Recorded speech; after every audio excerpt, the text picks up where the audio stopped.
here we are, we're back, and like we promised, we have our special guest on here tonight. And like I said, she is not Kathy Bassham. She is Kathy Bassham, wife of Bob. Even I don't pronounce it right. You don't? How you do it? Bassham, I guess. Well, that's what I said, wasn't it? Bassham. Bassham? Yeah. But I didn't before. I said it's Bassham. Okay. You're Yeah, like that's- the that's northern just- people. Yeah. I ain't northern. I'm further south than. North Louisiana. Yeah, I'm north. Yeah, I'm a Yankee down in Louisiana. According to them Coonies. Kathy came down on the street in Hardy, Arkansas, probably starting in 1994. Got to singing down there, and we had. You've met nearly all our buddies, Cleet Thompson, Mr. Johnny B. played the accordion, and J.W. he played cow patty, and Mike McLeod? Mike McLeod, he was on here a couple, 3 weeks ago, did his harp business, the Heartbreaker, and Kathy, and between all the bunch of us, we'd gather up there and just do a thing. And A good time. Did it for a lot of years, didn't we? did right there, and it was fun, and had a whole bunch of people. Made a lot of friends. Where are you singing now? Well, I have sang with the old country band. They're going to have a special thing in Mammoth Spring this Saturday. They're going to put on like a Grand Ole Opry show, and so they asked me to sing with them at that. That ain't part of Salem Old Judge days. Well, it has to do with it, the George D. Hay thing. Yeah, You know, yeah. it. Tell them what that. Maybe everybody don't know what that means. Well, I'm not real sure what it means myself, except that someone got the idea of the Grand Ole Opry by driving through Mammoth and seeing people singing out in the park, and something like what we used to do in Hardy.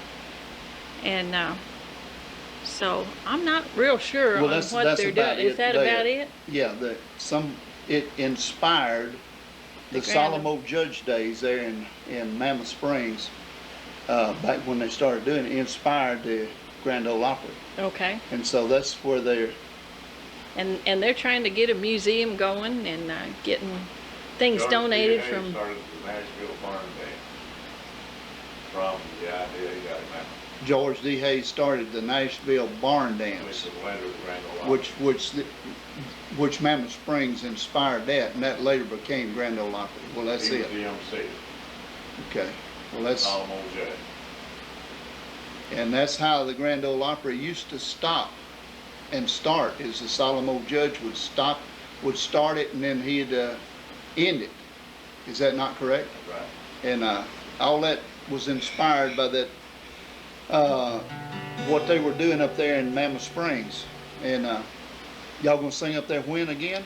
If Be on anybody the wants to go up there? 4th of July on Saturday night, and it'll start at 7 o'clock. There's supposed to be lots of music, clog dancing, maybe square dancing, and fiddle players, and just, Fiddle picking. I'm not sure. Everything. Just a little bit of everything.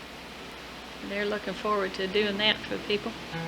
When we were on the street, this song right here was probably the most requested for Kathy to do.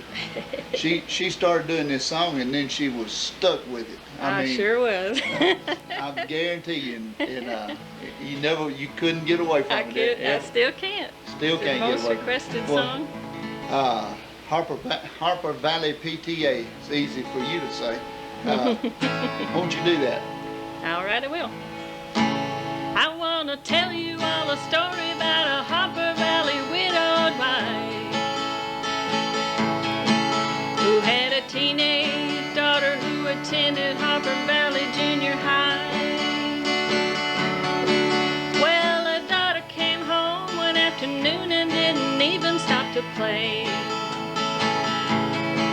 And she said, Mom, I got a note here from the Harper Valley PTA.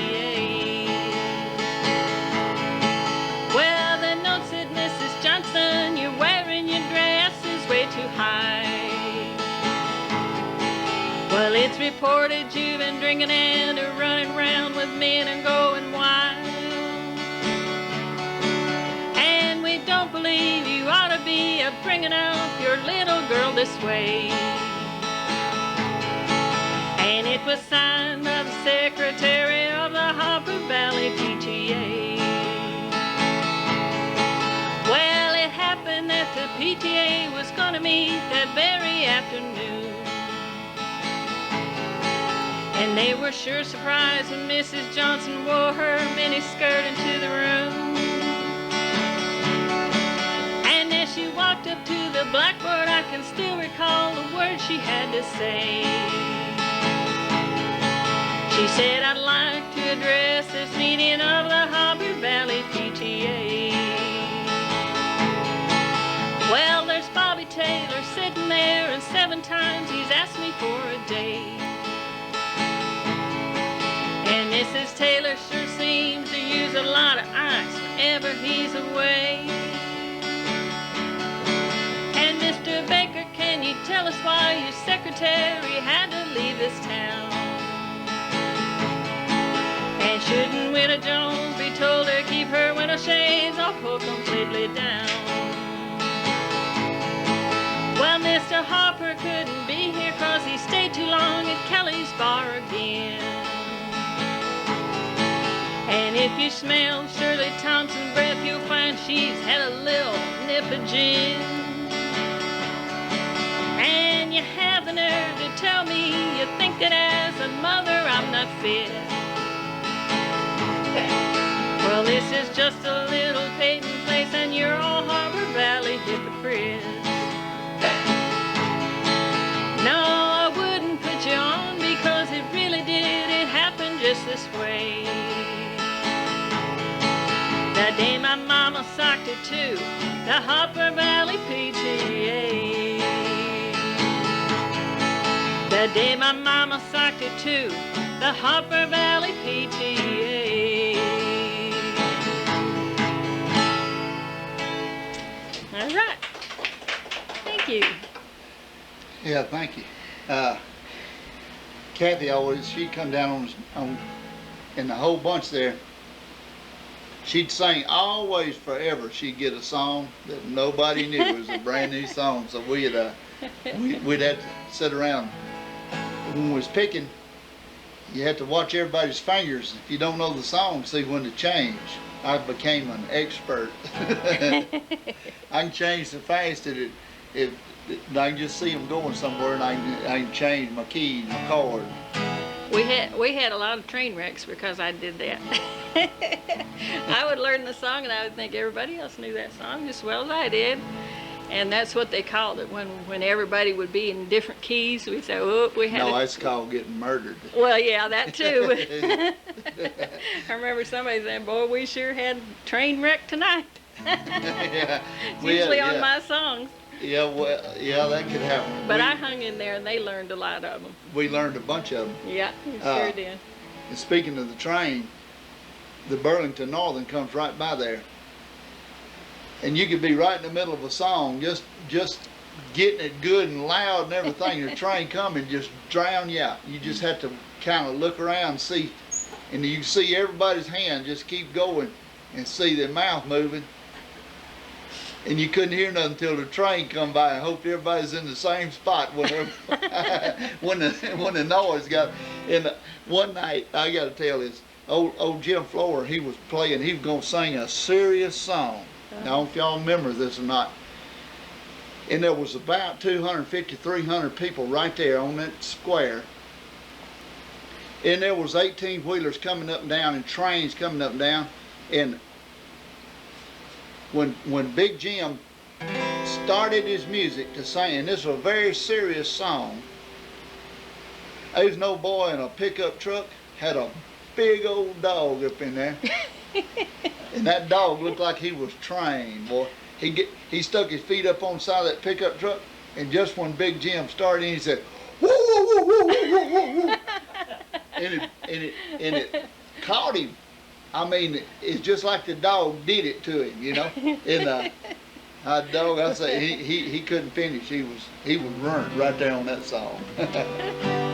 So we had quite a thing down there. Do another. Okay, here's One of you- here's what are another you one. doing? You I'll just do head that. into it and I'll figure out where you at. This is a song I had a lot of requests for. It's a Dolly Parton song called "Wildflowers Don't Care Where They Grow."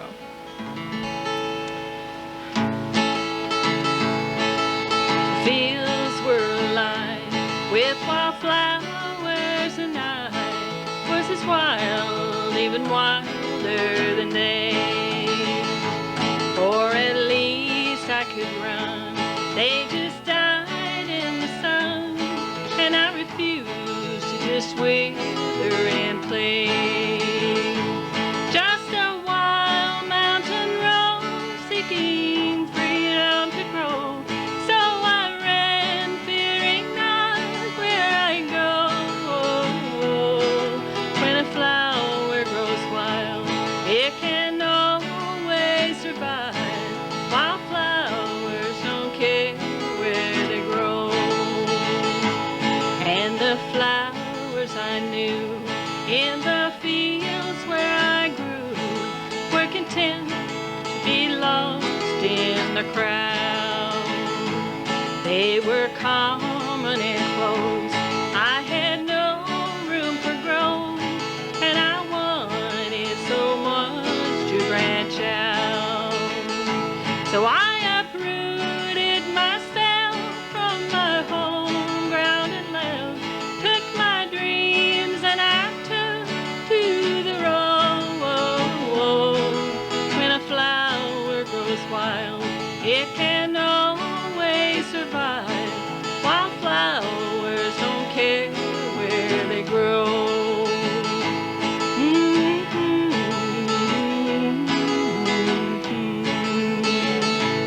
I grew up fast and wild, and I never felt right in a garden so different to me. I just never belonged. I just longed to be gone. So the garden one day set me free. I hitched a ride with the wind, and since he was my friend, I just let him decide where we'd go. When a flower grows wild, it can always survive. Wildflowers don't care where they grow. Just a wild rambling rose seeking mysteries untold. No regrets for the path that I chose. When a flower grows wild, it can always survive. Wildflowers don't care where they grow. No, wildflowers don't care where they grow. Thank you, Kathy. Y'all stay here. We'll be